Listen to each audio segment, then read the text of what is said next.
Caro Giulio, siccome si Giancarlo. lamentano che facciamo recensioni di prodotti cari e si lamentano perché facciamo economici e si lamentano, adesso abbiamo fatto una cosa molto low budget. Molto low budget. Oh, prima di tutto, Sì, siccome ci sbagliamo sempre, sì.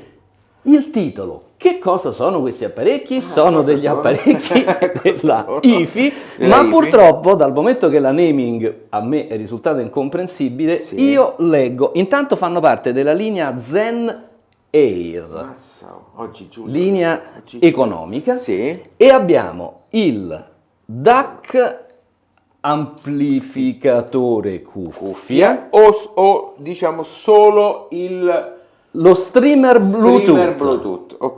Quindi Ma lo mi streamer verrebbe Bluetooth, da dire- per intenderci, lo dico per chiarire a me Esatto. prima che a voi, Sì. è uno scatolotto che Sì. si collega con tutti i protocolli Bluetooth possibili e immaginabili al telefono, al device, allo quale sia, smartphone, allo smartphone, al tablet ed o esce linea. linea left e right. Esce linea left Però and ti right. sei dimenticato una cosa, Giulio, Ecco. la cosa che mi piace di più. Sì, Questi alimentatori che fanno parte della linea, non di questa linea, ma sono la linea economica della IFI, Sì. e sono degli alimentatori a switching a bassissimo rumore di tensioni diverse, 5, 9, 12 e 19 mi pare, Mi e pare. tra poco vi racconteremo qualcosa che ha combinato Giulio. Follower, subscribe subscribe e campanella. A dopo. Vogliamo dire cosa hai combinato? Allora, ieri sera- Allora, è una, come posso dire, una performance nella quale sono bravissimo. Sì, fare casini con le tensioni di alimentazione. Bravo. E non è la prima volta. No. Non è la prima volta. Allora, ieri mi scrive, mi dice, ma non si vede l'IFI col computer, porta il tuo. Dico, vabbè, porto il mio. Entro dentro l'antro, questo antro, e guardo che aveva collegato questo alimentatore qui, con questo DAC. Questo si chiama Blue, ok?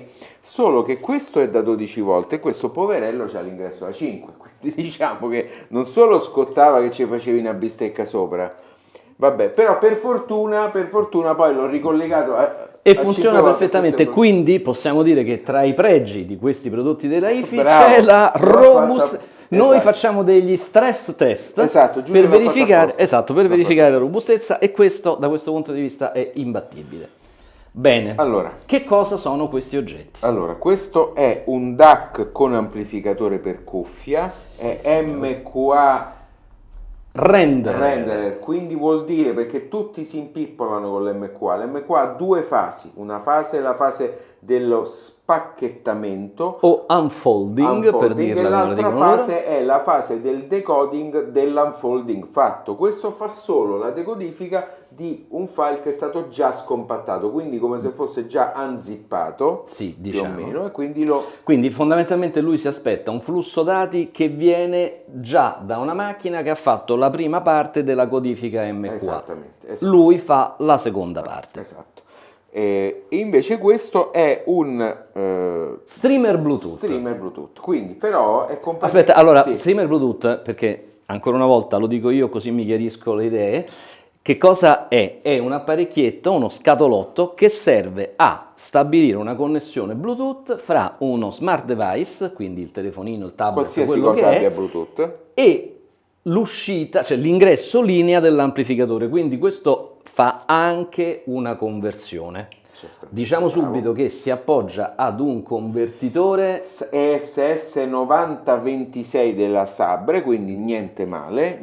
linea Hyperstream della Sabre, Bravo. però limitato in frequenza di campionamento giustamente ai 96, quindi 4 che è il limite poi di Che è il limite del Bluetooth. SBC, perché questo ha tutti gli streaming Bluetooth possibili e immaginabili. C'ha dentro Allora, non l'abbiamo potuto sventrare questo qui, diciamolo, purtroppo mi sono dovuto fermare perché siccome questi sono incollati, Sì. anche tolte le due vitine che ci sono sotto, non mi hanno permesso diciamo, l'ingresso, ecco, di questo me ne sono dispiaciuto molto. Questa cosa secondo me poi ha un senso, voglio dire, stiamo ragionando di apparecchi che costano come street price un centinaio di euro. 100 euro. Quindi è evidente che predisporre un apparecchio per una successiva operazione di service, manutenzione, riparazione, un apparecchio dal costo di questo genere Costa più metterci le mani mani che ricomprarlo. sostituirlo. Però abbiamo visto che sono sicuramente robusti da questo Sì, punto di vista. da questo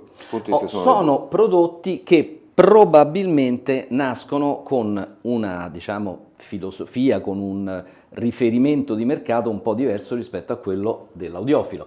Io me lo immagino come un completamento di una console per videogiochi, computer. In questo caso, perché Sì, questo sì. no, quindi diciamo forse non proprio l'oggetto da impianto da amatore, da cultore dell'audio di alta qualità, non perché non lo sia, ma perché, come dire, giustamente si va a collocare in una fetta di mercato. In una finestra di mercato molto più generalista. E Generalista. senza dubbio questo, indipendentemente da poi quali saranno le notazioni di ascolto che gli faremo, suona senza dubbio meglio di un DAC integrato all'80%, se non 90% dei computer, oltre ad avere un buon amplificatore per cuffia, non particolarmente potente, ma è un buon amplificatore per cuffia, quindi immaginate di stare seduti davanti al vostro computer e di poter utilizzare questo e tra l'altro una chicchetta che ha questo ha il potenziometro del volume analogico,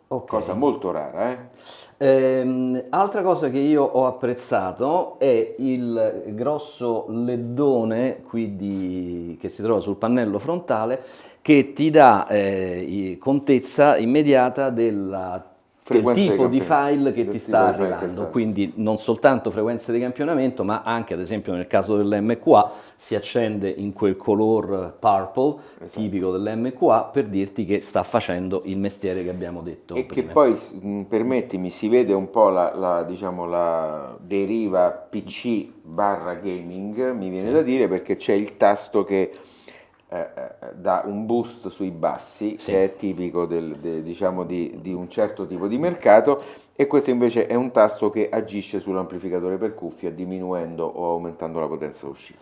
Dal punto di vista, se vogliamo, dell'audiofilo puro, il tasto che fa il boost della gamma bassa, insomma... infatti non l'abbiamo usato. Appunto, non l'abbiamo usato. Però quindi è una sorta di spia, è una sorta di segnalazione di qual è la fetta di mercato alla quale questo apparecchio fa riferimento. C'è da dire però che IFI non fa solo prodotti entry level così, ma fa fasce di prodotti di medio costo intorno ai 500 euro e che superano i 1000 euro e che sono prodotti di un livello completamente diverso rispetto a questo. Ad esempio, poi adesso mi verrò immediatamente accusato di essere soggiogato dagli oggetti di alto costo, ma c'è il Neo Streamer da 1200 euro, del quale leggo miraviglie, ne sento parlare molto bene, quindi quello è un apparecchio che ci piacerebbe moltissimo poter provare.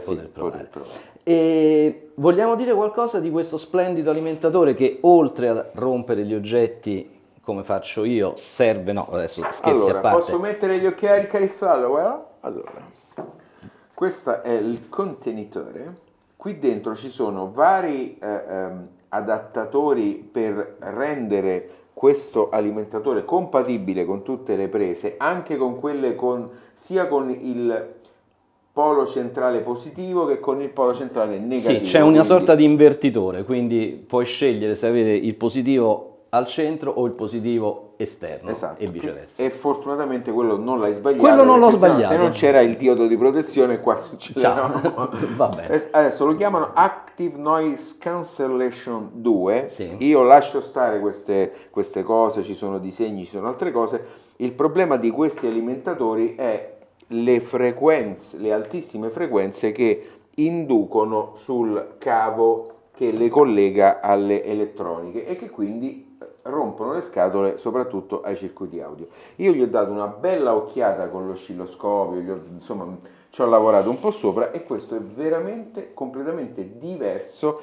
rispetto agli alimentatori standard, per cui i circa 50 euro che costa questo sono assolutamente benedetti. C'è da dire che la IFI ne fa un altro che costa un po' più di 200 euro, che sembra, ti ricordi il pedale, quello delle macchine da cucire delle nostre nonne? Sembra quello, più o meno anche un po' inclinato, e quello promette miracoli. Io però non ci ho mai messo le mani sopra. Personalmente questo dispositivo qui l'ho utilizzato nell'impianto grande su di sopra con alcuni diciamo dispositivi informatici, audio informatici che ho su di sopra.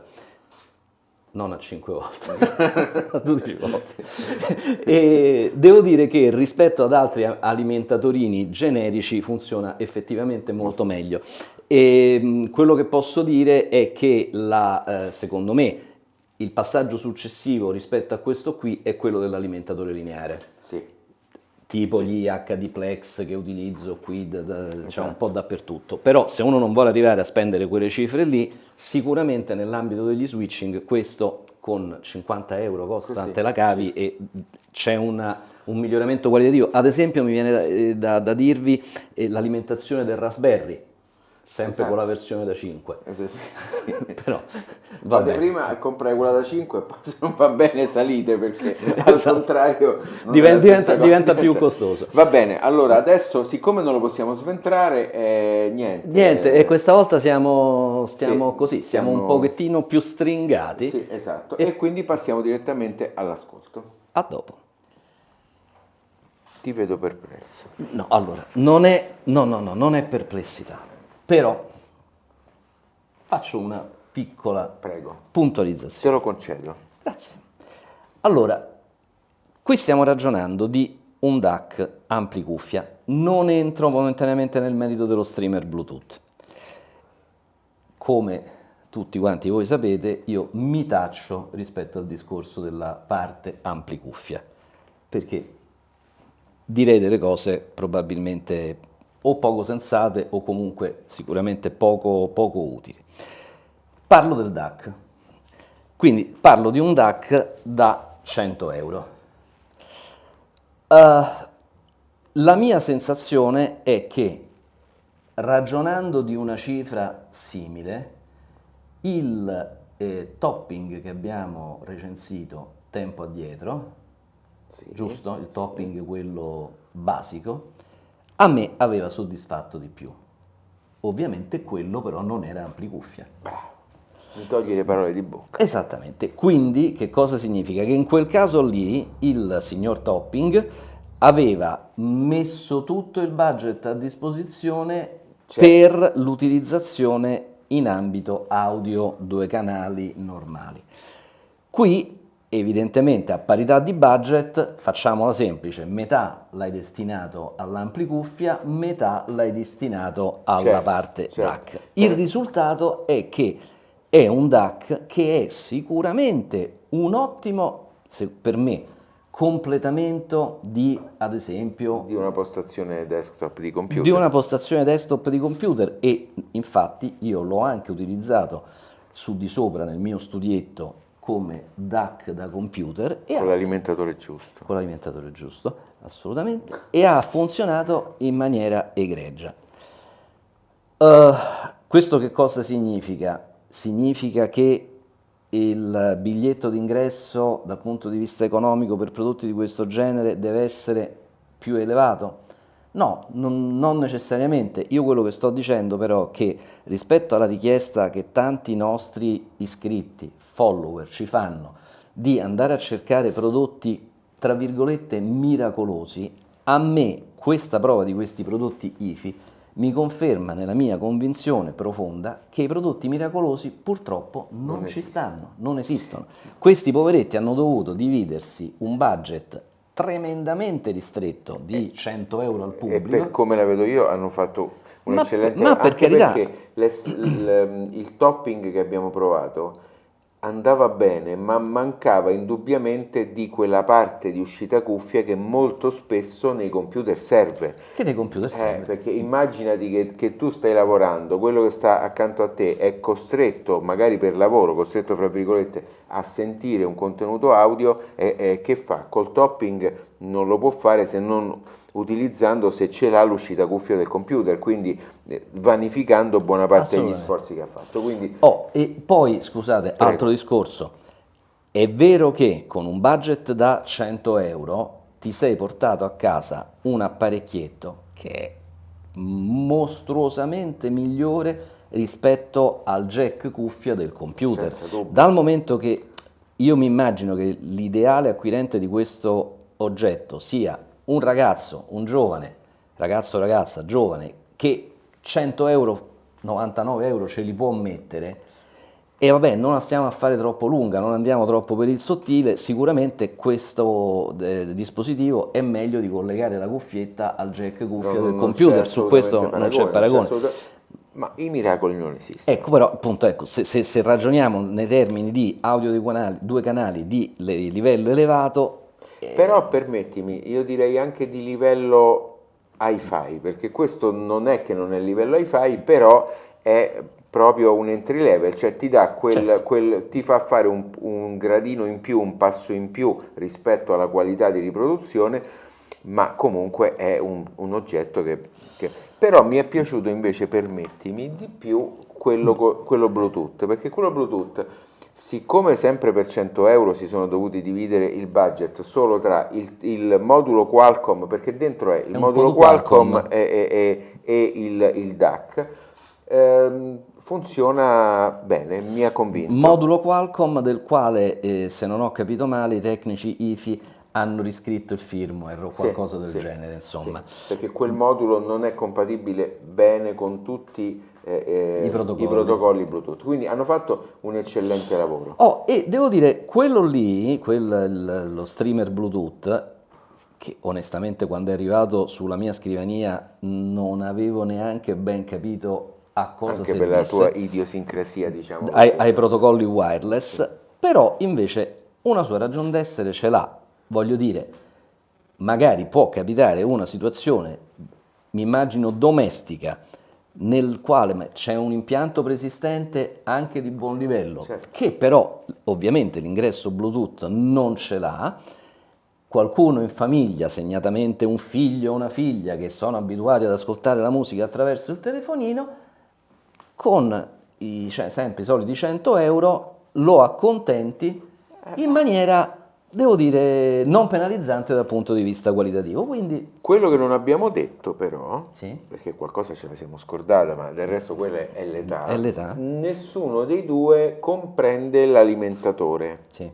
Quindi l'alimentatore, attenzione, va comprato a parte, è un alimentatore semplicissimo da 5 volt, consiglieremmo di comprare quello switching loro più costoso, però 50 euro rispetto a 100 significa spendere il 50% per un alimentatore, quindi potete prendere un alimentatore a spina nel caso del Bluetooth, perché il Bluetooth non si può alimentare con l'USB, nel caso del DAC invece, siccome è autoalimentante con l'USB del computer, lo potete fare in quel modo. Quindi a me fondamentalmente mi hanno convinto, nel senso che il DAC amplificatore per cuffia, che tra l'altro è un discreto amplificatore per cuffia, è un prodotto che per 100 euro sinceramente più di quello non è possibile pretendere. Il DAC Bluetooth, lo streamer Bluetooth è un gran bel prodotto, l'alimentatore io lo consiglierei caldamente a chiunque.